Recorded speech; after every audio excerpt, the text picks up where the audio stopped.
want to welcome everybody to the Q&A Café. Since we have an author here today, we are going to have books for sale and signing afterward in the middle room here.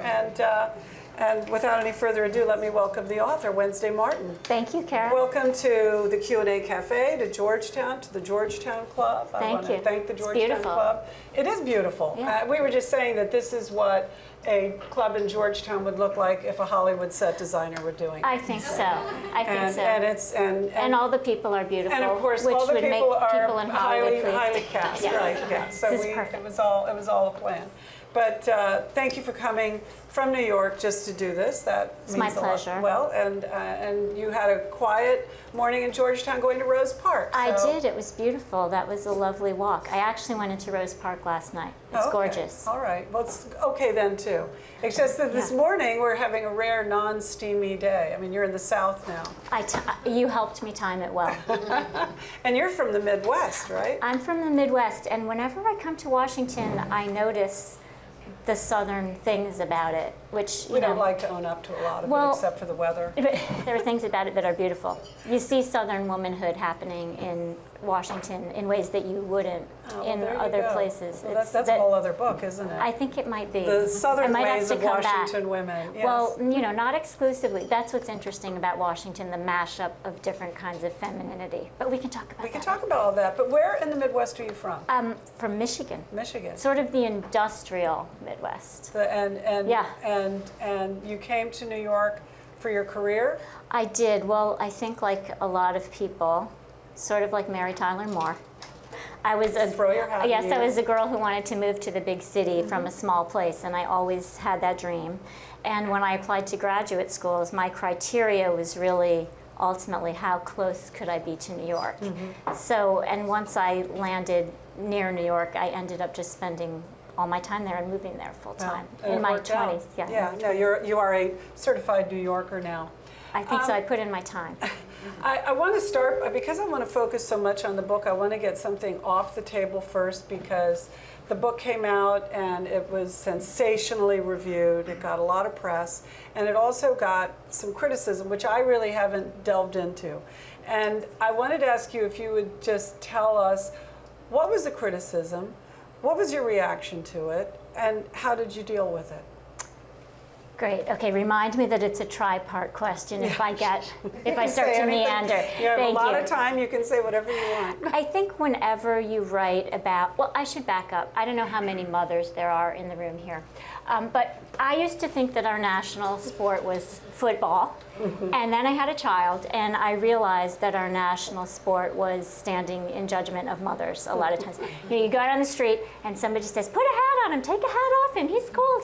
And this comes from our legacy as cooperative breeders. We always helped each other raise our children. But I think that, that can get rewritten, and there's a lot of judgment of mothers. So motherhood, I think, is a hot button issue at any time.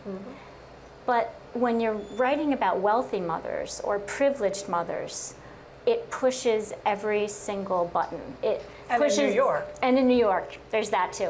So there's the voyeurism about the very rich. There's the sort of sexiness of women with money versus men versus with money. There's the judgment about women somehow, don't deserve that money in ways that men do. I wrote a piece recently for the Huffington Post called The New Misogyny, and I wrote about how I really do think that there is a special kind of hatred in our culture reserved for wealthy women, that we're very angry at the wives of hedge fund managers and not at the hedge fund managers. There's this kind of asymmetrical anger that I see aimed at wealthy women. So I think my book, just kind of ended up in that sweet spot where we like to judge mothers, we like to go after women and wealthy women.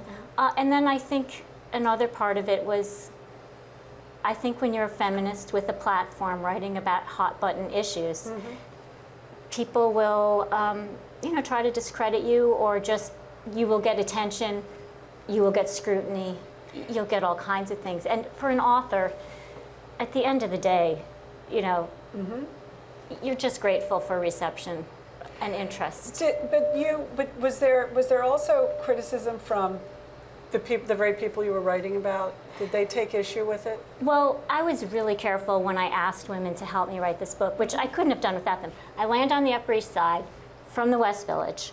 I see these women. They are gorgeous. They are competitive. They are very successful at their motherhood. They are kind of professional mothers. And they're running their households like CEOs. And I know that I want to crack this code and understand this version of motherhood.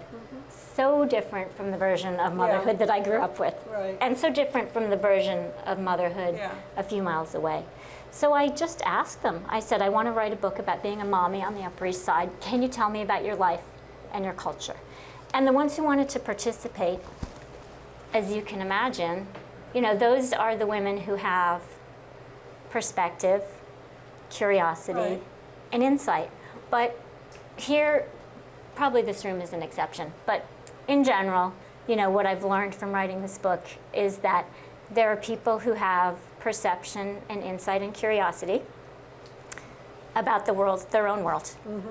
Then there are people who just like their world the way it is and they want you to leave it alone. And don't kick it. And don't kick it.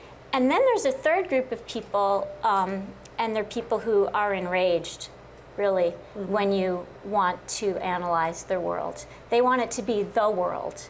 And when you are They want it to be the world as they know it and see it. and when you with start no looking at it as interpretation. a world, it's almost a blow. So I think those three types of people have made my book a success. And the other thing, the other thing I wanted to say, if I just could, is that I have not had women angrily saying, "How could you do this?" Because I took it very seriously that I had to protect people, which I had to do in my book, Step Well, you Monster. don't name any names. I don't name any names, and I do more than that. I disguise people's identities. Yeah. I intentionally changed chronologies. I intentionally left time frames unspecified because those are all identifying details. Well, and that's the matrix of a memoir. I mean, I find that with memoirs there is freedom, because just by the necessity of moving forward your own narrative, you take people, you clump them together, you change little bits and pieces, because while it's about them, it's not about skewering them. It's about making your point. And then when you're writing, and I love your memoir, by the way, and Thank you very everyone much. should read Carol's memoir, Innocent Spouse, which is, I like to, a sequel to I like Primates. to think that I'm good at titles, but Innocent Spouse is a really Well, I have great the title. IRS to thank for that. But you used it. You turned it around, Carol, and you owned it. So in addition to the common narrative techniques of memoir, I mean, if you're doing a hybridized thing, which is also part ethnography and part social science and sociology, in those disciplines, you are ethically and morally and professionally obliged to make it impossible for people to find themselves. And I think that that's where some of the Interesting. confusion Yeah. comes, is that we might think that journalists might think all writing is supposed to be journalism, but there are different genres of writing and different professional obligations to protect and represent people who are sort of in your purview when you're writing about yourself. And I think that might be where some of the confusion comes Well, from. it's also, as you said, hot button. It's complicated, involved. Writing about the one percenters, whether it's on the Upper East Side or Georgetown or McLean or Potomac, as soon as you're writing, it's like writing about the Boston Patriots. There's going to be so much highly charged emotion. Passion. People are fascinated by the rich, Yes. but they also love to hate the rich. Yes. And you and Primates of Park Avenue just give so much fodder for both, because what's interesting about it is while it's juicy and sensational, it's very thought-provoking, and there's a lot that's in there, especially as you do use your Primates platform, and we'll get to that, to analyze how people behave the way they do and why they do, and where it serves them and where it doesn't serve them. It gives so much context, and it's very much, there's a lot of, anthropology. And I really wanted to do that. I think that there are enough satirical send-ups of wealthy women, and I really didn't want to do that at all. And I remember reading the Nanny Diaries and thinking, okay, you know what? I understand this formula where you send up a rich woman. And I have seen send-upable rich women. But there's more to it than this. And I wanted to really understand the real version of Mrs. X. You know, the real story, her consciousness, her subjectivity, you know, what is actually happening on the Upper East Side when you have this abundance of resources. You are more or less economically dependent on a man. You have economically dependent offspring. You're living in an ecological niche where the sex ratios are skewed, so there's a lot of intersexual competition between women. Sex ratios are very skewed, so there's also a body display culture. I thought, I really want to get at that in a deeper way. I don't want to send it up. I don't want to make fun of it.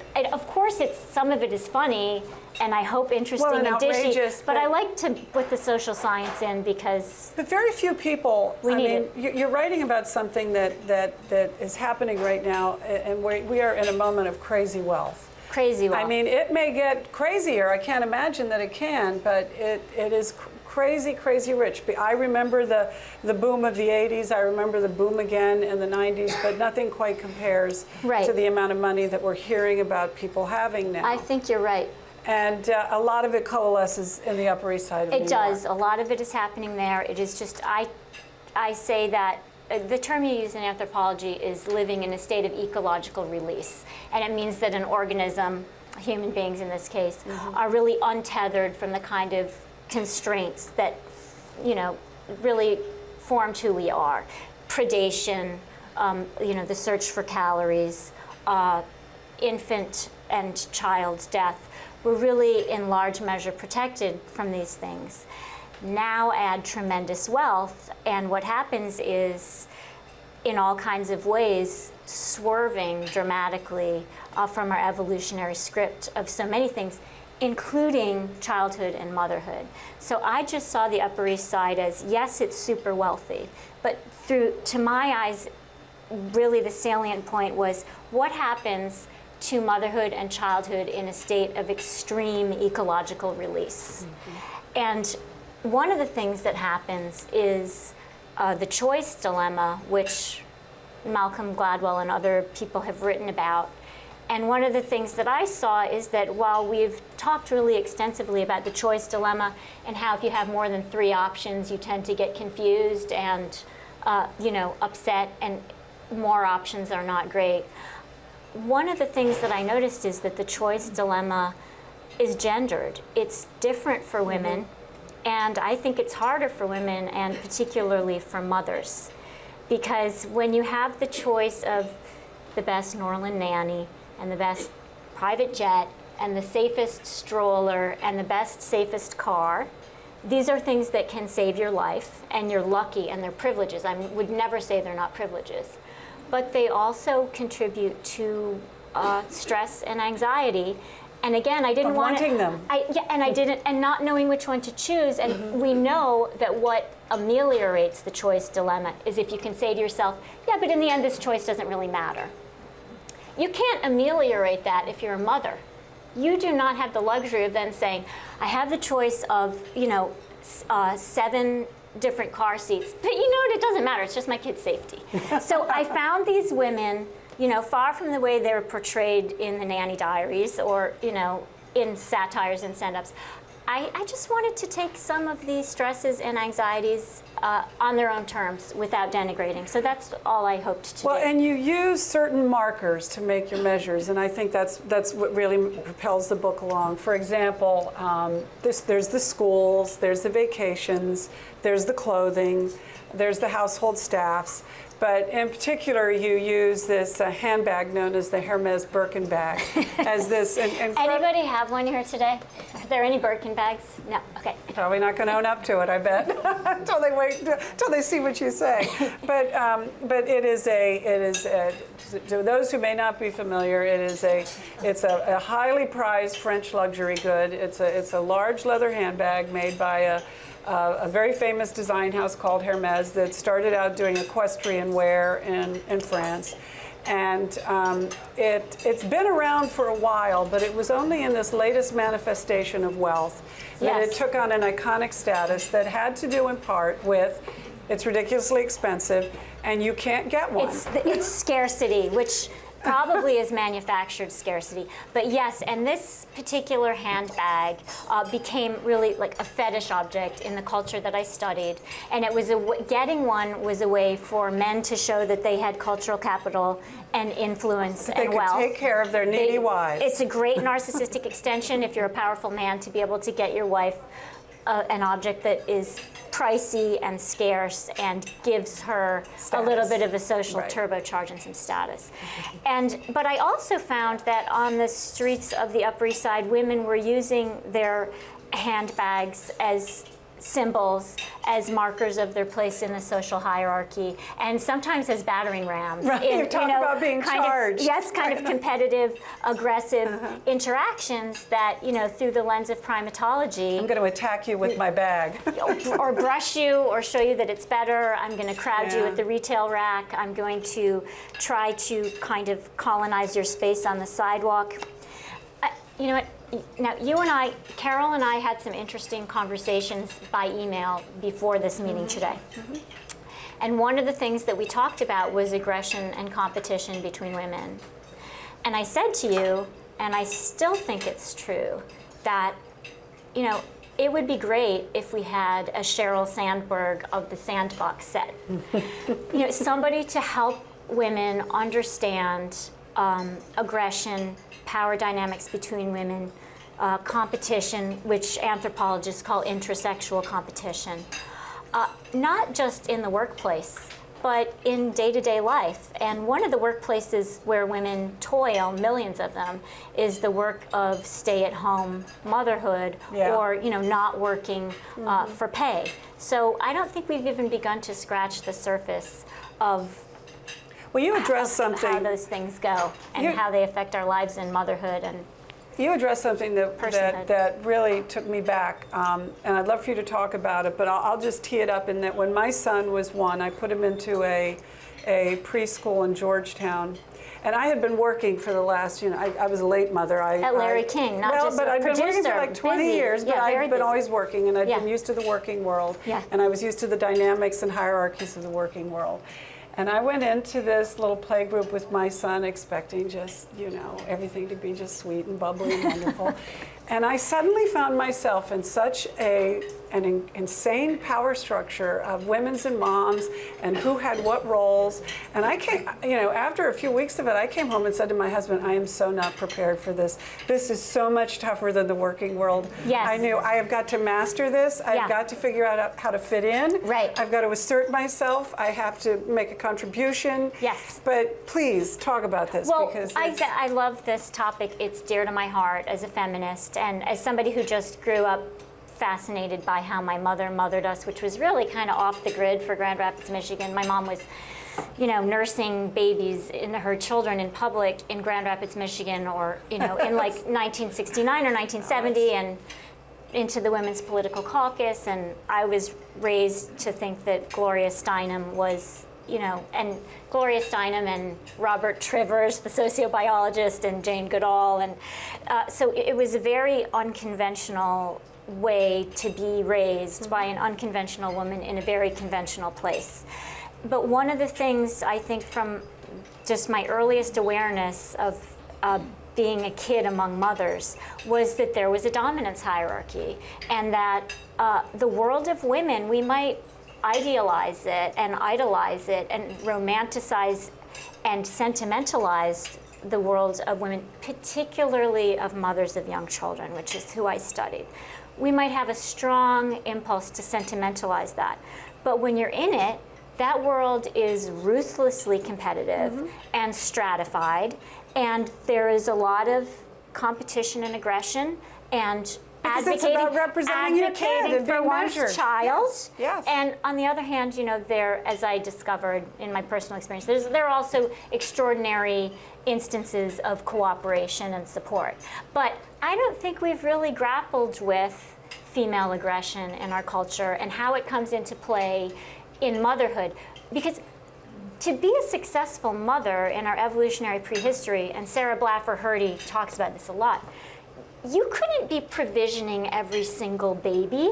You couldn't be saying, I'm going for broke all the time, every second. You had to be a really flexible, dry-eyed strategic thinker about motherhood in order for your offspring to go on and reproduce and to succeed. So there's this way in which in our culture, we're happy with one version of motherhood, but we're not happy with this other version of mothers, which is competitive, ruthless ass kickers, which is what the women that I studied in many ways were and are. And it extends to how they dress just to show up for a children's tea party. Or what I thought was interesting, the women who wanted to let everybody else know that they had a driver bring them to school did school drop-off in stilettos. Yes. versus the women who were walking their children to school. Yes, there is a lot. I mean, the Upper East Side, like parts of DC. I mean, who's the very funny person who wrote about the chimps of Chevy Chase? I don't know who that was, but of course there are Park Avenues everywhere you go. There are, yeah. And DC is no exception, but especially when sex ratios are skewed in favor of men, and men control most of the resources, as they did in the world I lived in and studied. That's when you see the body display culture and female ornamentation and intersexual competition really flourishing, if you will, and really being over the top in the ways that we just. So I always try to, in the book, give dish and fun details and visuals, and then I always wanted to kind of peel it back and talk about why. Then you do your field. You do your field notes and you give your. I mean, there's a reason why it's called Primates of Park Avenue, because you're always going back to the jungle to give context to what's happening in the urban jungle. You're going to the real jungle to explain the urban jungle. And the savannah. I really always, I've been a working writer for maybe 30 years. And the one consistent thing that always interested me in everything I wrote from, the time I wrote my dissertation until the last thing that I just wrote for The Atlantic called The Captivity of Motherhood. The thing that has interested me always is women and children, motherhood in different contexts, in different ecological and environmental circumstances. And I've just gone back over and over to anthropology and primatology and sociology, just because I think they're fascinating ways to look at things. I think our mainstream discourse of motherhood is probably psychology. And when I studied stepmotherhood, I also found that most of the experts that we turn to are psychologists. But I think that particularly when it comes to mothering and women's lives, these other discourses are really rich and fun ways to understand female behavior, understand maternal behavior, what's driving us, what's behind our behaviors. It never ceases to interest me. There's something that you don't address in the book, but that I thought of when I was reading it, and a lot of this happened, when you had already gone to press. But the Supreme Court just made a historic ruling for marriage equality. Yes. How is the dynamic of same-sex marriages going to play into this world you describe of men and women, of conventional marriages? Is it going to be the same game, or is it going to change it in some interesting way, do you think? I don't know that I have an answer to that, but I can tell you. Oh, you can just riff. I can just riff. Well, what I wanted to say is that obviously it's going to be fascinating. Yeah. I studied a very traditional culture. The world that I studied for those years is very traditionally and rigidly gender scripted. Because of where they are in their life stage, they have children who aren't in school yet full time, because their husbands are earning a significant income, and because we have a national problem with childcare, these women were electing at this life stage to stay home with their children full time. And the men were earning the money. And so in a world where women have been making real progress in being in the workforce and closing the gap in pay between men and women. What I studied was really, in many ways, a really retrograde culture, very traditional. It's what in Washington I call the Eisenhower era. Yes, it felt that way, and it was also very sex segregated, so it was really traditional. And I had some anthropologists read some of my chapters, because that's what you do. You find social science readers and they review what you've done. And they're university professors, and they're saying to me, come on, Where are the gay couples? You know, where's the presence of transgendered people? And you know, it is amazing that in this, where are these all these new social realities, not new, but newly unveiled. Well, it'll take time for them to emerge, Well, right? especially it will take time in a very traditional place For like children, the Upper too. East Yeah. Side, where there was none of that on the surface. And that was a thing that, as a person moving from downtown, really astonished me, to have my child in early education programs where there were no gay couples, there were no kids with gay parents. You know, obviously that's going to change more and more, and eventually the Upper East Side will change, and I want to be there to document and watch that, because that is going to be really wonderful and rich to watch how, you know, a very traditional culture in a progressive town will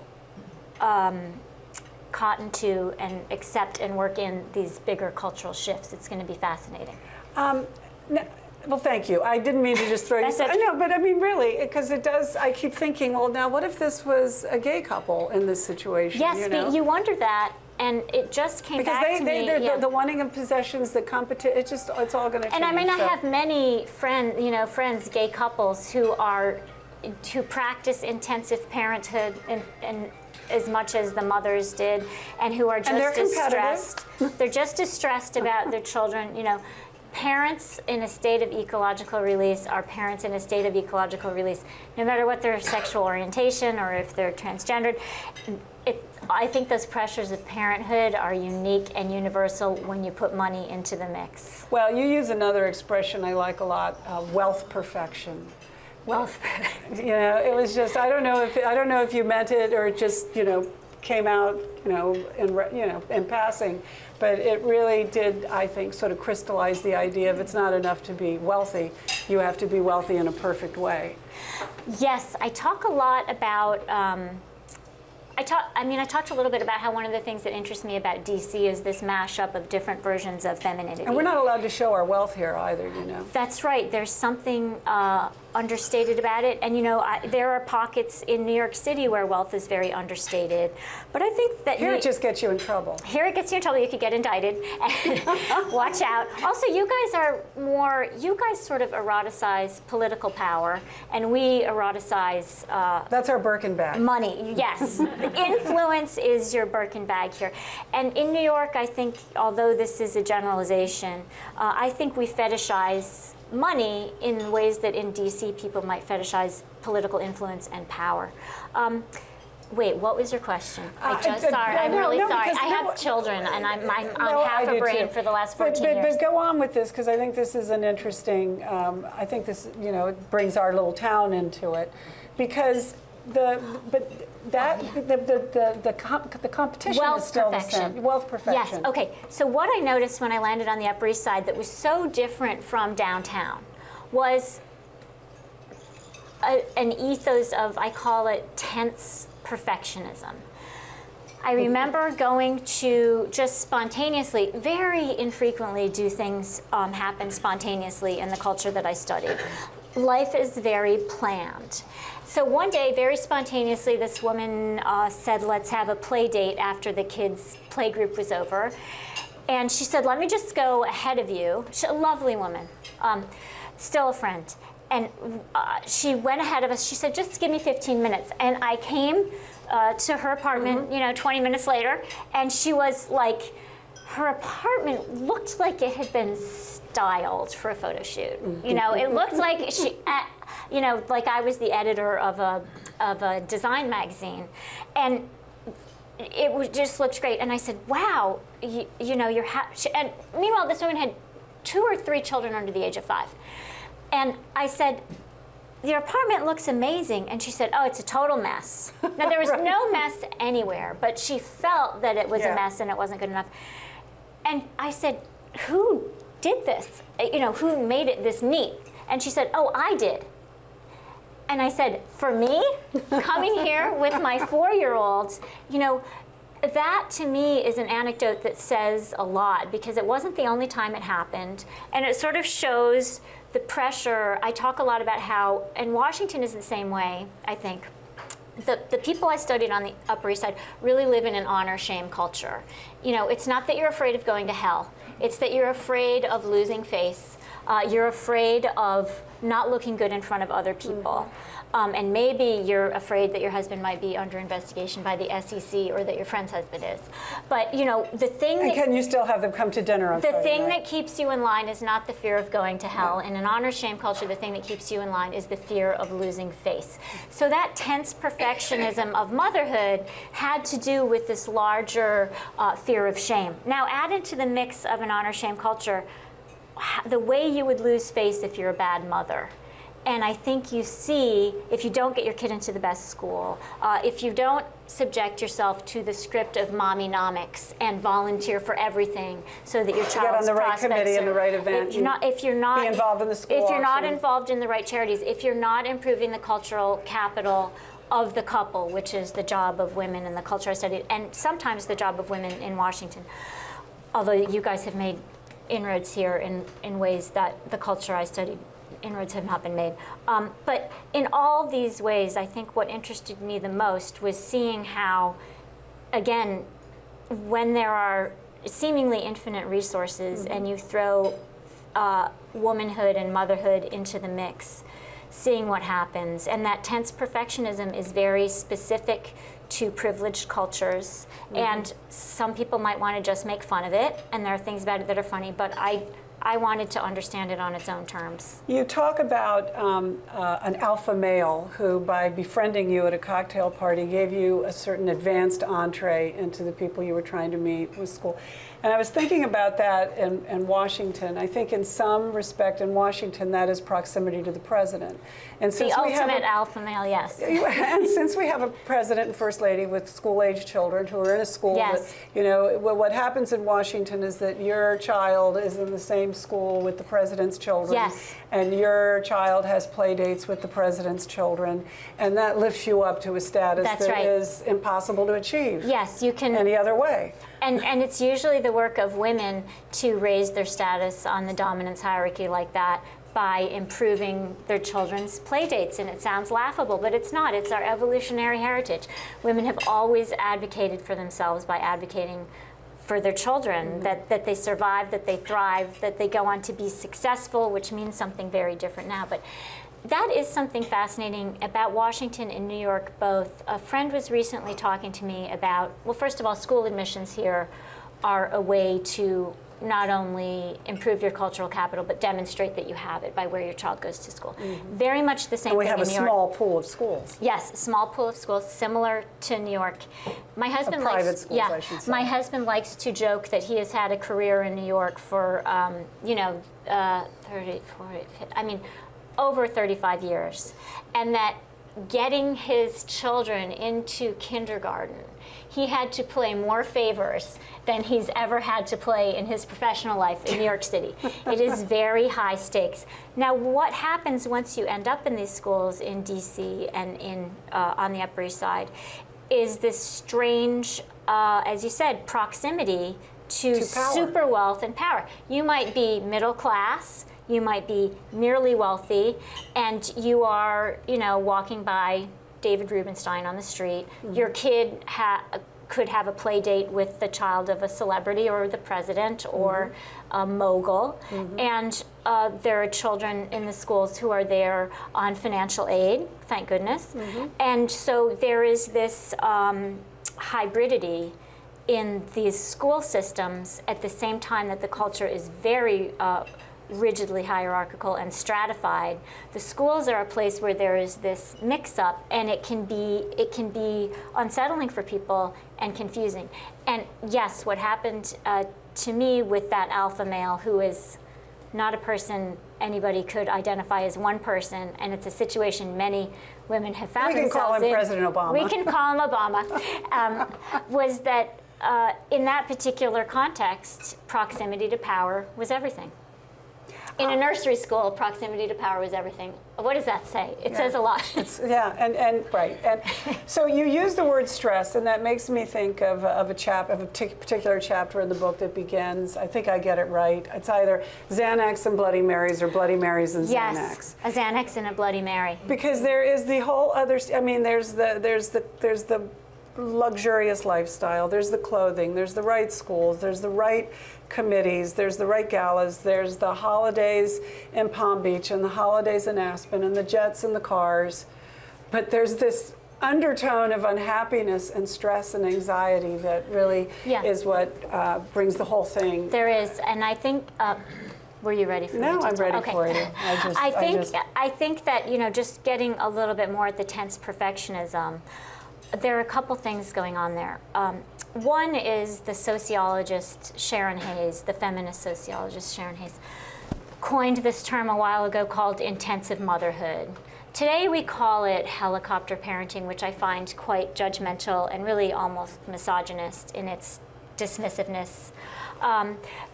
Caring. Yeah, of caring. You know, Anne Marie Slaughter always says we don't have an infrastructure of care in the United States, and I think she's very right about that. In any case, Sharon Hayes talks about how intensive motherhood is this script in privileged cultures in which it's really the job of the mother and perhaps her proxy, an alloparental caregiver that she hires, like a nanny or a sitter.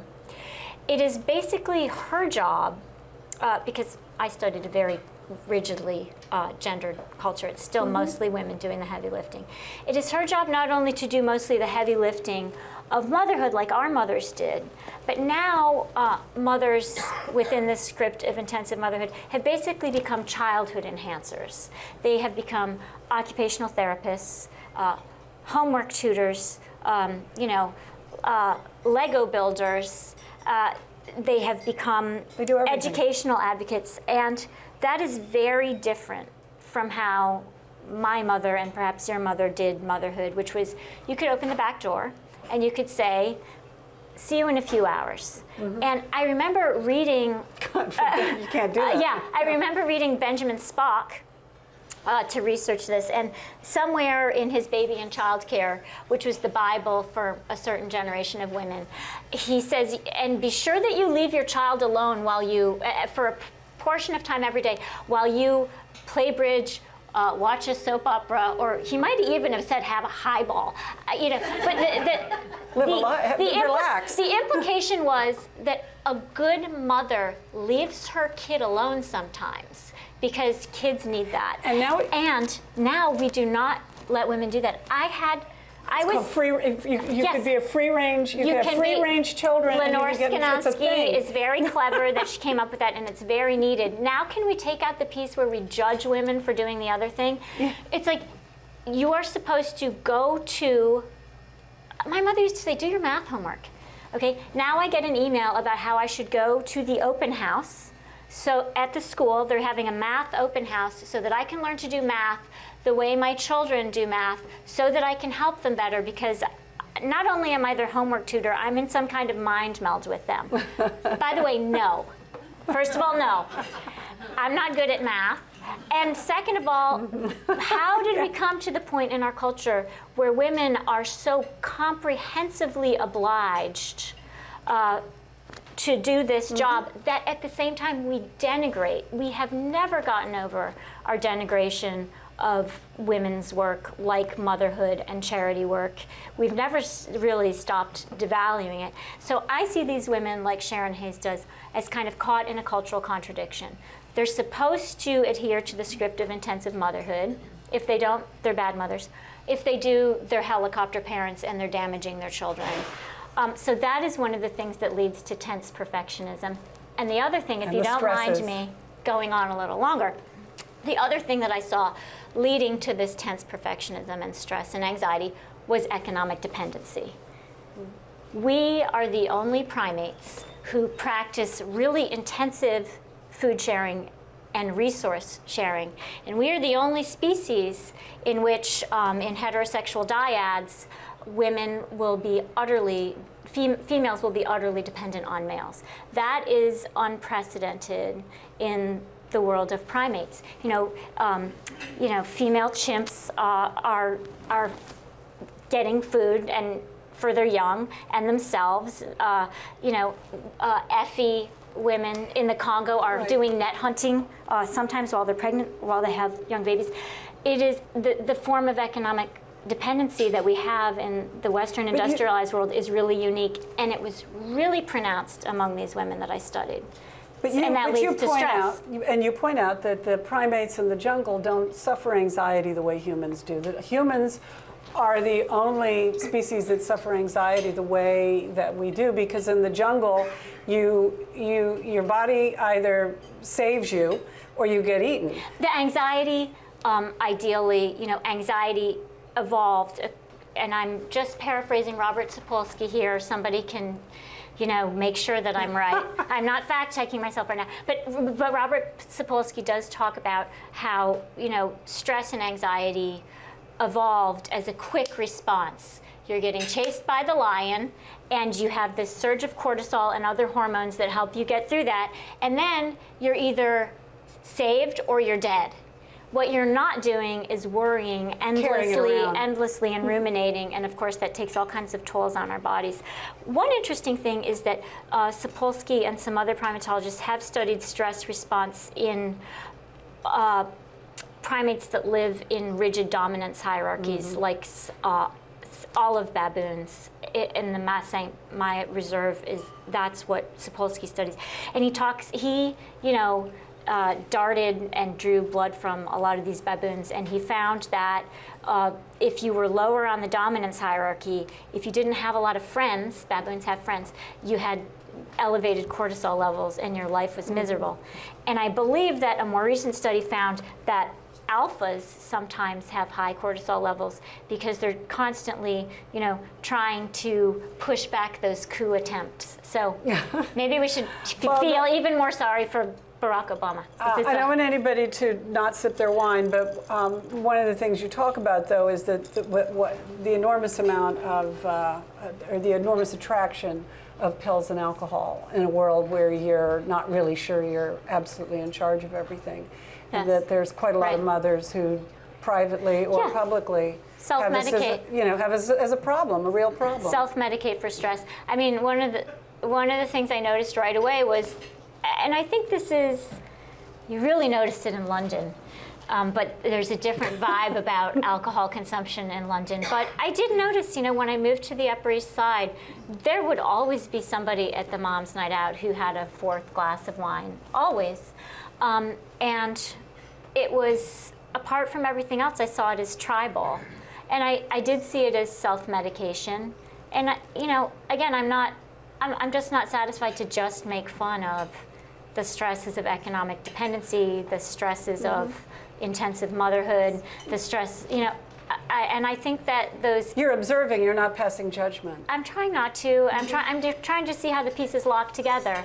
And I do think that some of the prescription drug use, a lot of it for anxiety, and some of the alcohol use, definitely that locks into that piece about intensive motherhood, about economic dependency, And I find it sad because it's about unhappiness, and it's about there's got to be some other way. I mean, somebody said to me, and again, there are all kinds of responses to a lavish lifestyle, and some of the women that I was spending time with were really happy. But somebody did say to me, who was also new to the Upper East Side, have you ever seen, we were at a birthday party for a 3 or 4-year-old, and we looked around and she said, have you ever seen so many tense, unhappy faces? And it was true. It was getting the birthday party together. And you're not even talking about Botox. It wasn't joyful. No, I'm not even talking about the faces frozen from Botox, like myself, mine among them. But there is a certain joylessness when that surprised me, because I thought if you have all this stuff, it's going to be awesome. But look, there are certain privileges, you would not deny that they are tremendous privileges. We're not talking about women who can't put food on the table. We're not talking about women who can't get their child to see the pediatrician. Let's not even pretend that it's anything like that. But when you control for poverty, what you see is that wealthy motherhood brings with it not just privileges, but also some specific stresses and anxieties that middle-class motherhood may not. That surprised me. We only have a few minutes, but I didn't want to miss kind of finishing where you finish your story, and because it was an all too human and sad circumstance that helped you to see another side to these women, and that was the unfortunate loss of your unborn daughter. Yes. And I think it's 6 months. Yeah, I was just into my 6th month of pregnancy, yes. And there you were, having just suffered this terrible loss, and you found that the mothers came to you in a surprisingly generous and warm way, and it gave you a whole different dimension in the way you viewed them, didn't it? Yes, it did. Because they shared their stories, you found out Yeah. how you weren't alone, how much Yes. I mean, now back to my favorite thinker about motherhood, my favorite evolutionary biologist, Sarah Blaffer-Hrdy, just a tremendous woman. And one of her big ideas, one of her big contributions to thought, really, is to get front and center into our culture the idea that we evolved as cooperative breeders. Mothers did not mother in isolation for most of our evolutionary prehistory. They mothered in a very dense, rich network of kin and fictive kin who helped them out. And that's part of the reason we feel so crazy mothering alone now. It's off the evolutionary script, and it's tremendous work. But I did see our legacy as cooperative breeders, even among this group of women who live in a rigidly stratified society, where there's a lot of intersexual competition, where there's a certain amount of aggression between women and distrust. When I suffered this loss, it was amazing how people opened up. You know, it was harder for men, to have a language for that. But many people, men and women, but especially women, reached out to me and said, "This happened to me. You're going to be okay, although in a way you'll never be okay." But that was really, yeah, you're not alone. And also, the interesting thing about that for me was not only the women coming to me, but the way that when they did, they had this sense that motherhood and loss are really tied in to one another. Mm-hmm. And I realized that all these anxious behaviors that I had been seeing and not quite understanding and trying to peel back the root causes of and get a better sense of. I mean, one of the reasons that they behaved in these anxious ways is because they were anxious about not being good mothers. But what anthropology suggests, I think, is that underneath the fear of not being a good enough mother, even in a weird, changed up ecology like the Upper East Side or DC, the wealthy parts of DC, there is a fear sort of that is the beating heartbeat of the fear of not being a good enough mother. And that is the fear that your child will die. So, when that happened to me and these women came to me, I really saw that kind of long story encapsulated. Yeah, they came to you and embraced you, and they did. And our time is up. This has been Fascinating Wednesdays. Fascinating. The book is Primates at Park Avenue. We'll be selling it here in the I'll back. be signing it. Yes, and I'll be happy to talk to you. I'll be happy to talk, and I want to thank everybody, and I will hopefully see you all at the next Q&A Cafe. Thank you. Thank you. Thank you very much. Thank you.